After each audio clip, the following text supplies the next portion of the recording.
Yo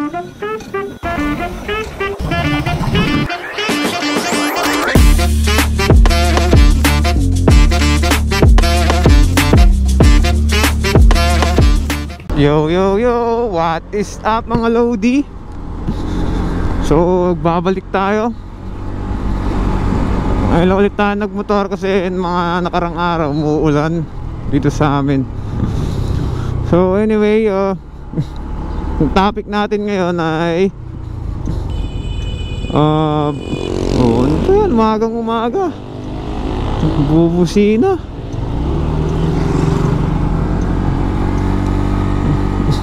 So yun nga ang topic natin ngayon. Bakit so i-explain ko or share ko lang sa inyo kung bakit binenta ko yung Aprilia natin, Aprilia SR GT 200. Ano kasi yan kaya natin binenta. Unang-una, ano naman siya, I mean wala namang issue yung Aprilia ko naisipan ko lang talaga siyang ibenta na lang. Overtake muna tayo dito. So yun, naisip kong ibenta kasi unang-una kong rason, nagkaroon ako ng bad experience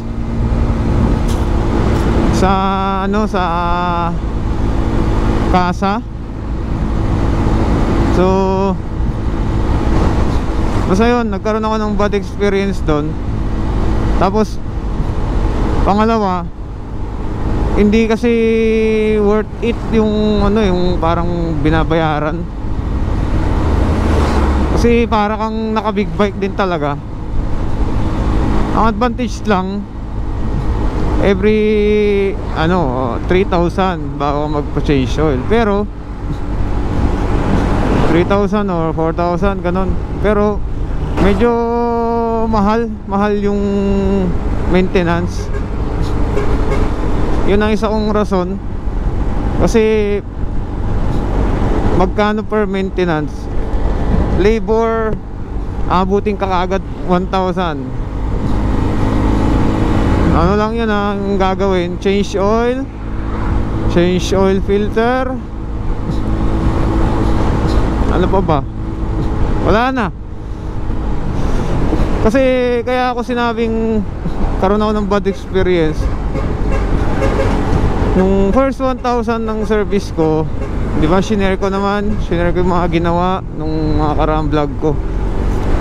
Okay naman, kompleto naman, ganda nga So gusto ko nga sabi ko, kaya pala siguro mahal yung labor, sabi ko naman. Tapos in-appreciate ko pa talaga yun. Siyempre, nag-expect ulit ako nung second na change oil ko, ganon.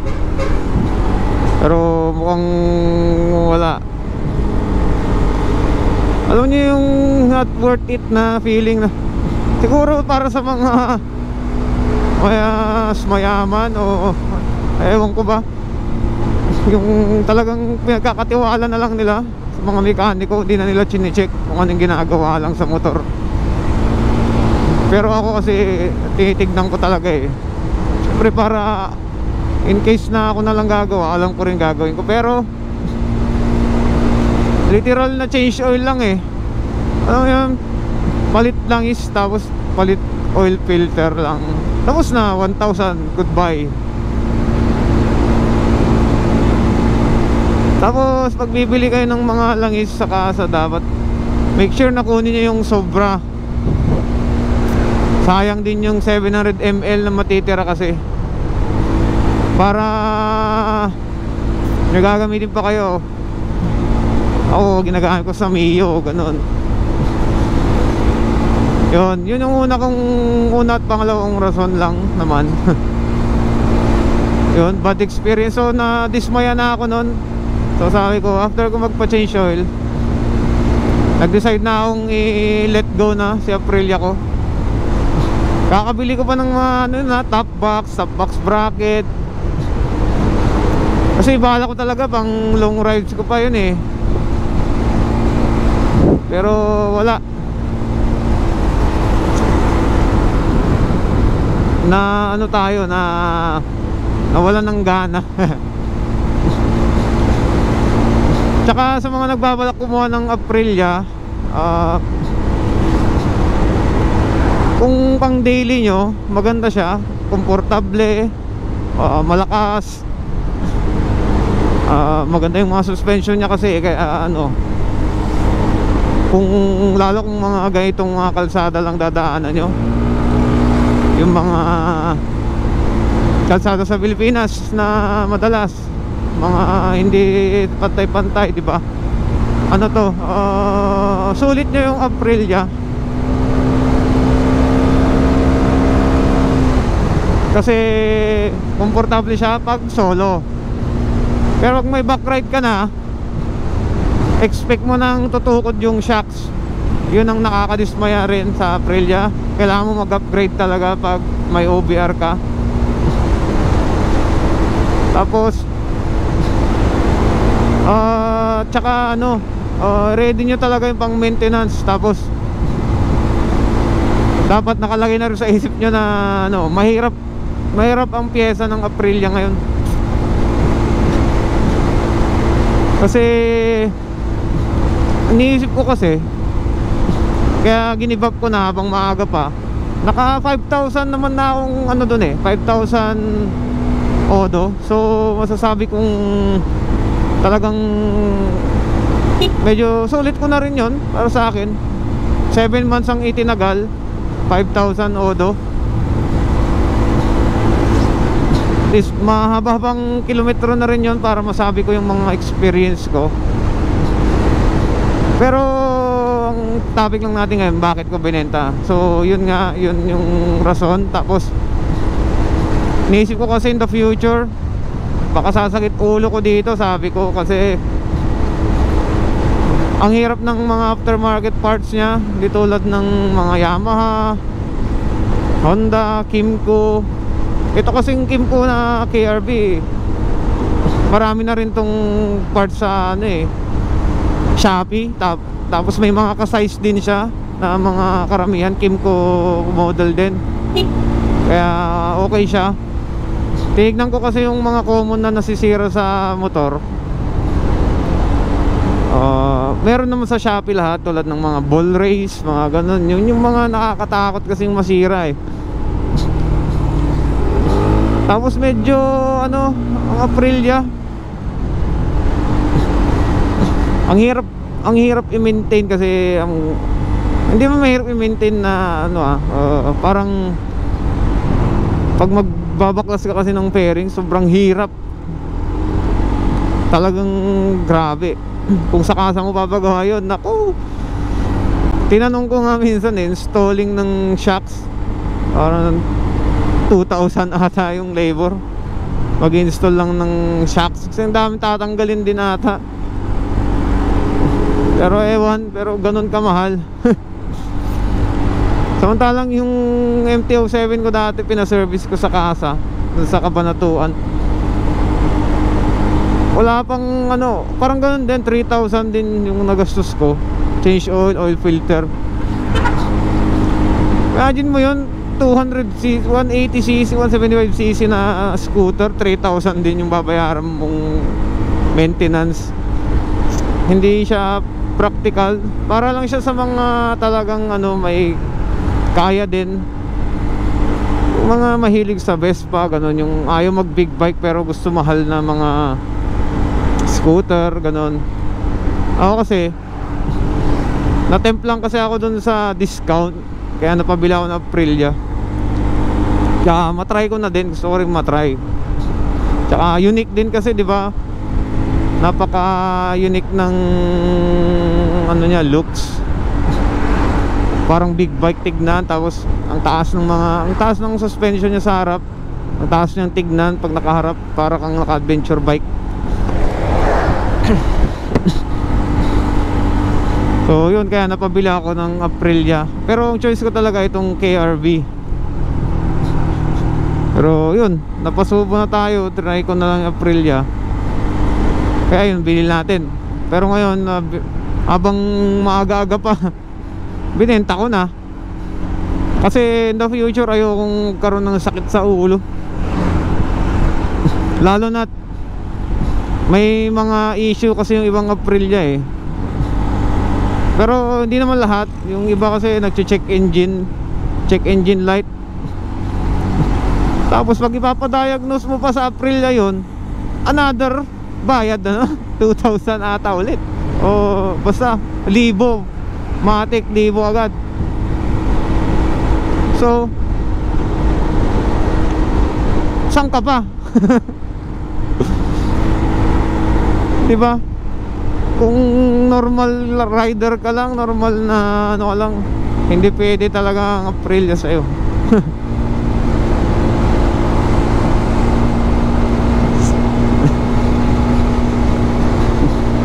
Kakainin ka ng maintenance nun. Kaya yun din na yung ano ko, mga rason ko. Siyempre isipin natin yung makakaluwag-luwag tayo sa ano, di ba? Hindi stress sa motor. Kasi ang hirap kasi maganda nga yung motor mo tapos sakit naman sa ulo, ganun. Pero matibay ang Aprilia kung sa makina lang. Kasi may mga users naman na ano, maabot na ng 70,000, ganun. Okay naman. Pinalitan lang sidings na agad. Kaya masasabi nating maganda ring makina ng Aprilia, matibay. Tapos mahal talaga mga parts din. Tapos ang hirap din ibenta. Kung mahirap din magbenta ng ano, Aprilia. Dahil Italian brand siya, para lang sa may alam. Ano yun? Para lang siya sa may alam ng brand na Italian bike. Pagkakamalang Rusi pa nga yun eh, pag di na nila alam yung, ano, kasi kulay yellow yung sa akin yung gold. Kaya ano so, meron pa iba, EDB daw. Ibig sabihin marami hindi familiar sa Aprilia. Kaya tsaka takot din silang bilhin kasi nga yung maintenance. Ang ano ko lang, ano ko lang eh, buti na lang nabenta ko rin yung Aprilia ko naman. Hindi binili naman agad. Hindi ko na rin siya ginamit eh, simula nung last PMS. Kasi ayoko nang magkaroon ng problema bago ko ibenta. Baka kasi biglang may ilaw yung check engine, ganun. Palit ka lang ng tambutso, check engine na, ganun, yung slip on lang. Pero sa akin walang issue. Kita naman sa mga ibang videos ko eh. So yun, dapat prepared ka. Prepared yung budget mo, yung bulsa mo. Pag pang daily, maganda siya kasi comfort nga. Pero dahil pang daily mo nga, mabilis niyang maabot yung mga milyahe na maintenance. So yun, lagi kang magpapa-change oil. Tapos mapupudpud yung gulong mo. O diba? Mapapagastos ka din talaga. Tapos ang hirap maghanap ng, kahit yung brake pads, medyo mahirap pa maghanap eh. Brake pads na nga lang eh. Kaya ano, pero ang punot dulo talaga ng ano, nawalan talaga ako ng gana. Yung unang rason na sinabi ko, yun talaga yung pinaka punot dulo na bakit ko binenta yung Aprilia ko na. Para hindi na rin ako bumalik doon sa kasa ng Aprilia. Hindi talaga worth it para sa akin yung ginawa eh. Kasi kahit ako na lang gumawa nun eh, wala pang 10 minutes kaya akong tapusin. Tapos lilipad na lang yung 1,000. Basic tools lang naman yung kailangan. Wala namang special tools na kailangan eh. Yung sa oil filter ka lang naman mahihirapan, pero madali lang naman, marami parang pangtanggal nun. Yun lang. Tapos ang tagal ko pang naghintay doon. Yun lang yung ginawa. Nag-expect pa naman ako na isasaksak ulit sa computer, gano'n, i-check lahat nga. Wala na palang ganun na scam.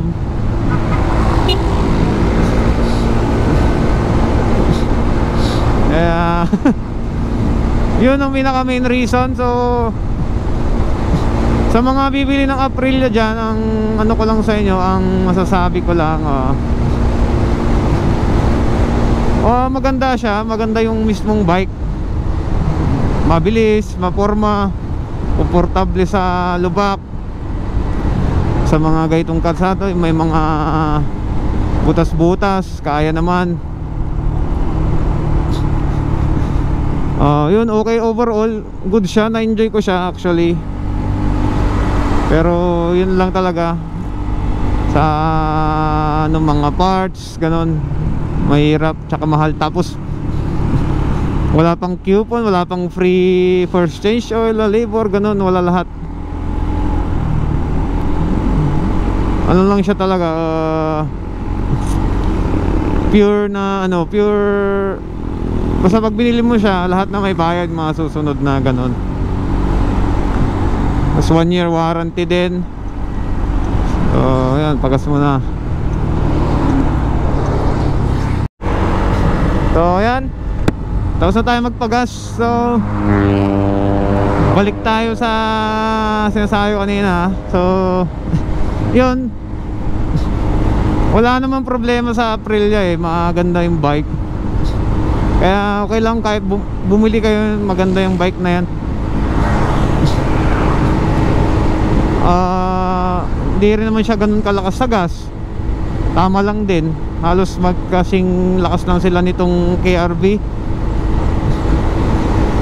So yun nga lang, pero yun yung mga dapat yung expect.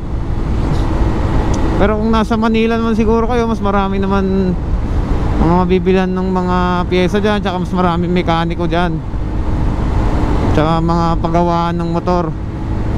So baka mas maganda dyan siguro.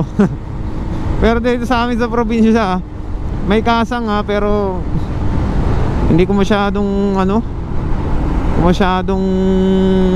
trip. Kasi mga pyesa by order, mga ganun, di ba? So yun, kaya lumipat na ako ng Kymco. Actually itong Kymco mahal din yung mga maintenance nito pero mas mura siya kumpara sa Aprilia, malayo. Tulad na lang ng change oil, diba? Kung napanood nyo yung first change oil nito, imagine mo, first change oil 350 lang gastos ko. Pero yung Aprilia ko 3,000. So yun lang, share ko lang sa inyo, para baka yung mga iba kasi baka na curious na bakit natin binenta o ano bang issue ng Aprilia natin. Wala naman siyang issue ako lang yung may issue. Ako yung nagkaroon ng issue. So yun, 5,000 odo rin yun kahit pa paano rin. Ano to, checkpoint?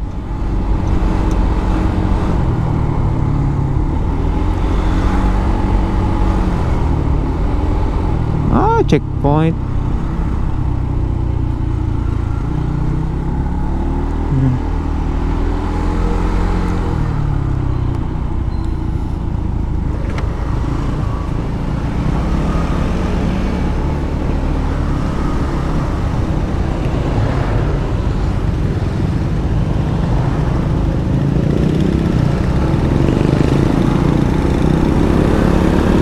Wala naman, hindi naman sila nag-checkpoint.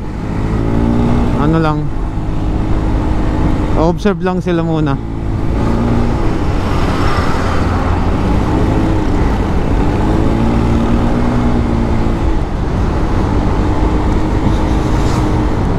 So yun, tatapusin na natin yun.